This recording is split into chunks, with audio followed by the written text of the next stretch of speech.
दोस्तों नमस्कार, मेरा नाम है मनीष कुमार सिंह और आप देख रहे हैं 4 PM महाराष्ट्र और आपका बहुत बहुत स्वागत करता हूं। दोस्तों, महाराष्ट्र के डेप्यूटी सीएम एकनाथ शिंदे अपनी ही पार्टी के नेताओं पर इन दिनों उखड़ गए हैं। जी हां दोस्तों, उन्होंने साफ तौर पर खबर आ रही है कि एकनाथ शिंदे ने अपने पार्टी के नेताओं को कह दिया है कि आपकी वजह से लोग मुझ पर उंगलियां उठाते हैं। और तो और उन्होंने अपने पार्टी के नेताओं को वार्निंग भी दे डाली है। जी हां दोस्तों, ये खबर निकल के सामने आ रही है और क्या है पूरी खबर आपको डिटेल से बताता हूं।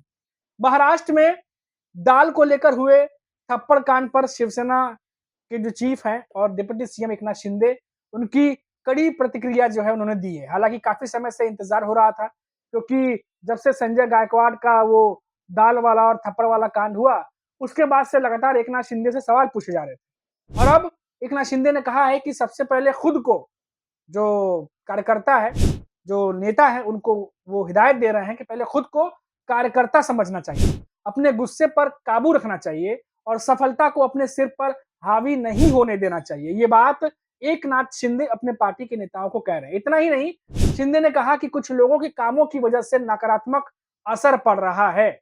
दादर में पार्टी कार्यकर्ताओं को मीटिंग के लिए बुलाया गया और एक मीटिंग को संबोधित करते हुए डिप्टी सीएम एकनाथ शिंदे ने कहा कि पिछले कुछ दिनों में कुछ घटनाएं हुई हैं। लोग आप पर उंगलियां नहीं उठाते, वे आपके कामों के लिए मुझ पर उंगलियां उठाते हैं। वे मुझसे पूछते हैं कि आपके विधायक क्या कर रहे हैं। शिंदे ने मौजूद लोगों से कहा कि आप सभी मेरे लोग हैं, हम एक परिवार हैं, आपकी बदनामी मेरी बदनामी है।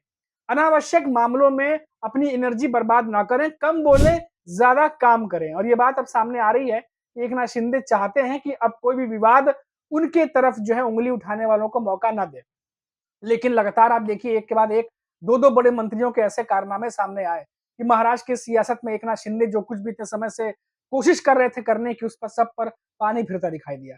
अब शिवसेना विधायक जो है संजय गायकवाड़, उनका नाम आपने सुना होगा। आए दिन अपने बयानों और जिस तरीके से अभी हाल ही में एमएलए कैंटीन में जो कर्मचारी को थप्पड़ मारा, उसके बाद नाम उनका बार-बार आप सुन रहे होंगे, संजय गायकवाड़ एकनाथ शिंदे की शिवसेना की विधायक है।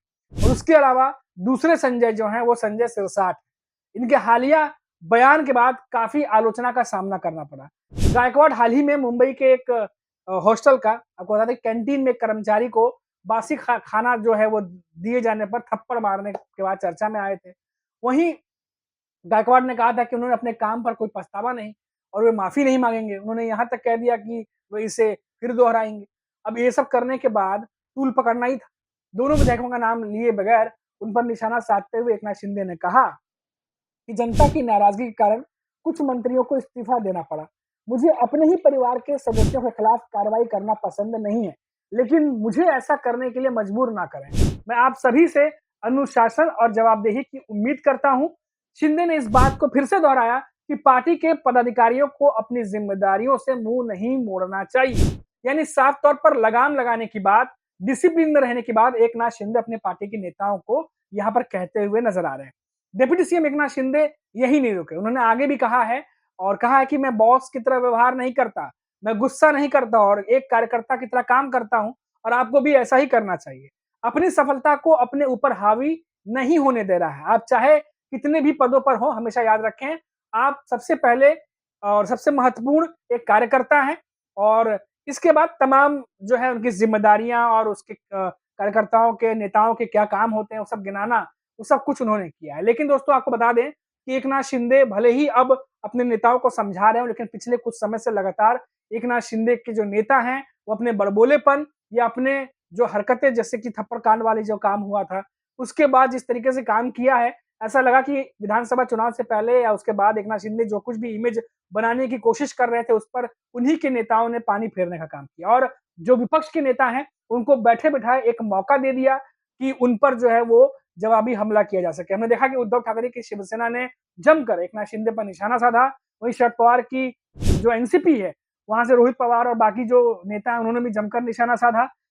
एकनाथ शिंदे की वजह से बीजेपी के जो नेता हैं, उन पर भी उंगलियां उठी, खासतौर से देवेंद्र फडणवीस, क्योंकि महाराष्ट्र के सीएम हैं, गृह मंत्रालय उनके अंतर्गत आता है और जब भी कुछ ऐसी चीजें सामने आती हैं तो सबसे पहले कानून व्यवस्था पर सवाल उठता है कि आखिर सत्ता में बैठे अगर नेता ही इस तरह के काम करेंगे तो फिर जो आम आदमी है, जो बाकी के लोग हैं, उनका क्या होगा। तो ये तमाम सवाल जो है वो विपक्ष के नेता लगातार उठाते रहे और यही वजह रही कि एकनाथ शिंदे चौतरफा घिरते नजर आए देवेंद्र फडणवीस भी कड़ी प्रतिक्रिया देते नजर आए, क्योंकि अब इसके बाद, इन घटनाओं के बाद, जिस तरह से संजय सिरसाट का मामला सामने आया, संजय गायकवाड़ का मामला सामने आया, अब इन घटनाओं के बाद कड़ी प्रतिक्रिया देने के अलावा कोई चारा भी नहीं बचा था, क्योंकि कोई इसका समर्थन तो कर नहीं सकता। तो ऐसे में देवेंद्र फडणवीस भी कार्रवाई की बात करते नजर आए और एकनाथ शिंदे भी एक चेतावनी फिलहाल देते हुए दिखाई दे रहे हैं। लेकिन क्यों? क्योंकि आने वाले समय में बीएमसी चुनाव है और ऐसे में सभी पार्टियां अपनी इमेज को ठीक करने में लगी हैं और ये जो घटनाएं हैं, ये महायुति के जो खास दो दल हैं, एकनाथ शिंदे और बीजेपी, दोनों की इमेज को धक्का पहुंचा रही है और इसीलिए बार बार एकनाथ शिंदे जो है वो अपने कार्यकर्ताओं को, नेताओं को चेता रहे हैं कि दोबारा ऐसी हरकतें ना हो वरना वो कार्रवाई करेंगे। दूसरी तरफ देवेंद्र फडणवीस भी ये बात जानते हैं कि ये घटनाएं बहुत बड़ा बट्टा लगा सकती हैं, इसलिए एकनाथ शिंदे पर भी कार्रवाई करने का दबाव बनाया जा रहा है। तो अब कुल मिलाकर महायुति के भीतर खलबली तो मची हुई है। अपने ही नेता सवाल खड़े ये हो रहे हैं कि क्या एकनाथ शिंदे से नहीं संभल रहा है? क्या बीजेपी में देवेंद्र फडणवीस एकनाथ शिंदे के नेताओं पर कार्रवाई करने में असफल है? ऐसे कई सारे सवाल जो है महाराष्ट्र की सियासत में खड़े हो रहे हैं। फिलहाल जो ताजा अपडेट थी वो हमने आप तक पहुंचा दी। कैसे एकनाथ शिंदे ने मीटिंग बुलाई है अपने नेताओं की, क्या कुछ कहा उन्होंने, वो भी हमने आपको बताया। फिलहाल हमारी नजर लगातार इन खबरों पर बनी रहेगी। जो भी अपडेट आएगी उसकी अपडेट हम आप तक लगातार पहुंचाते रहेंगे। तब तक के लिए आप देखते रहिए 4 PM महाराष्ट्र और चैनल पर नए हैं तो चैनल को सब्सक्राइब कर दीजिएगा ताकि जब हमारी अगली वीडियो अपलोड हो तो उसकी नोटिफिकेशन आपको मिलती रहे। नमस्कार।